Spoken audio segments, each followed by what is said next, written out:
everybody, my name is King, and I'm about to cover some really controversial changes here from Mojang in Snapshot 23W33A. Let's get right into it. There is a new feature to chat reporting. In general, it's not even just for chats now. It is now for names, so if you find their name offensive, you can report it.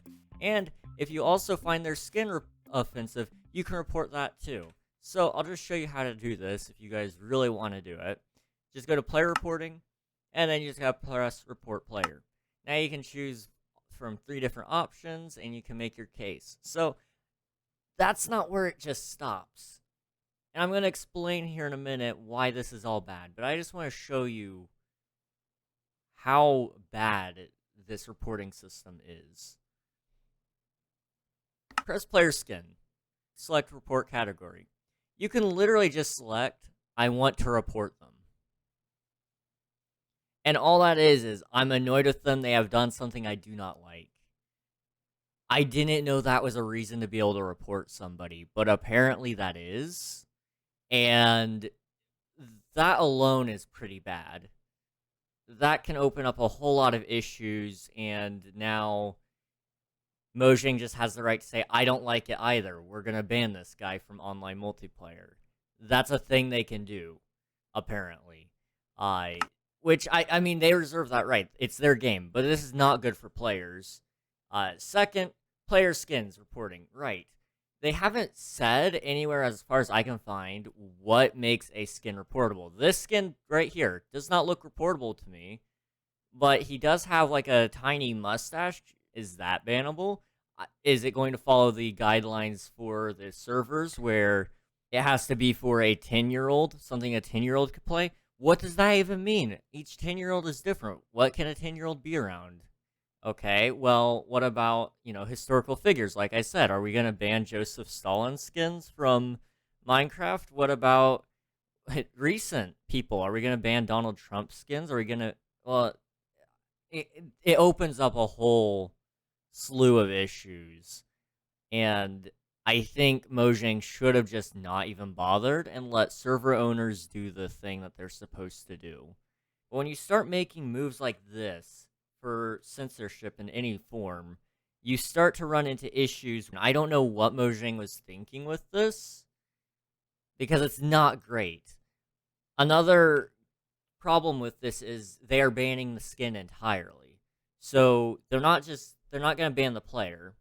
What they're going to do is, if a player joins with an inappropriate skin, you report the player, a Mojang staff reviews the report, and decides whether it is bannable or not.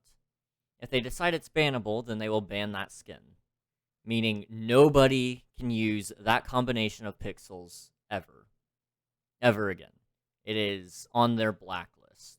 Considering 1.20 was supposed to be the self-expression update for Minecraft, you would kind of think that, suddenly banning things like certain skins or certain names kind of goes against the self-expression side. But again, I get some names definitely should be banned. There are some names that should not be used. But what about skins, okay? Let's say I wanted to make a documentary series in Minecraft following, World War II history. And for educational purposes, I want to cover Germany. And this isn't even just to talk about a controversy or anything and make it purposely controversial or glorify any side. It's just telling the straight facts of whatever happened. I can't use that historical figure skin if it's offensive, is basically what I'm hearing. Is Mojang going to ban that skin? We don't know. They haven't told us what skins are really bannable. So that's why I'm worried about this change in general.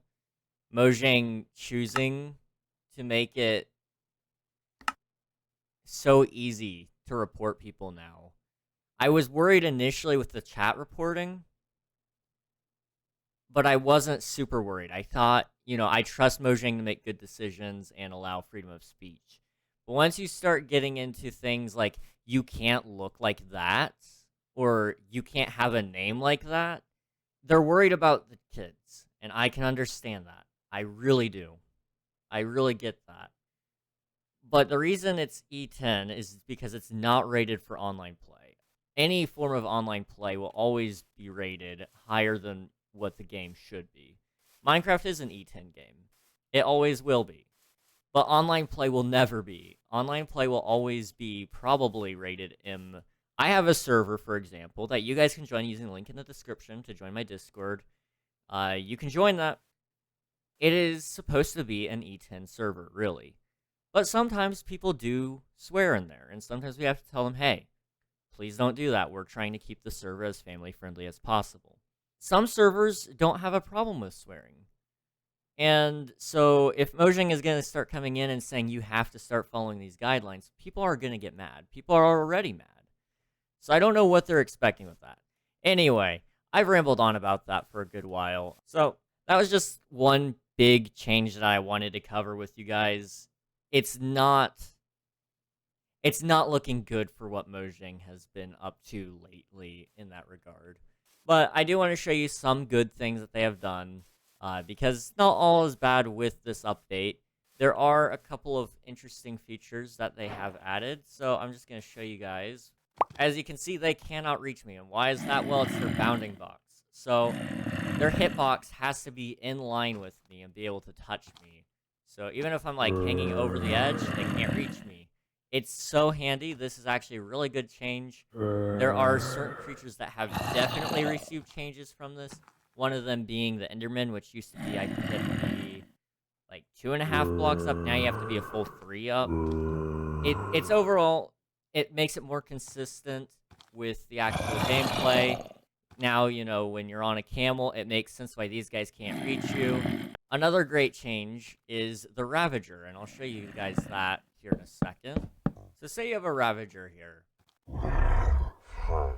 Now, it's not supposed to be able to hit you through these blocks. So as you can see, it can't reach me here.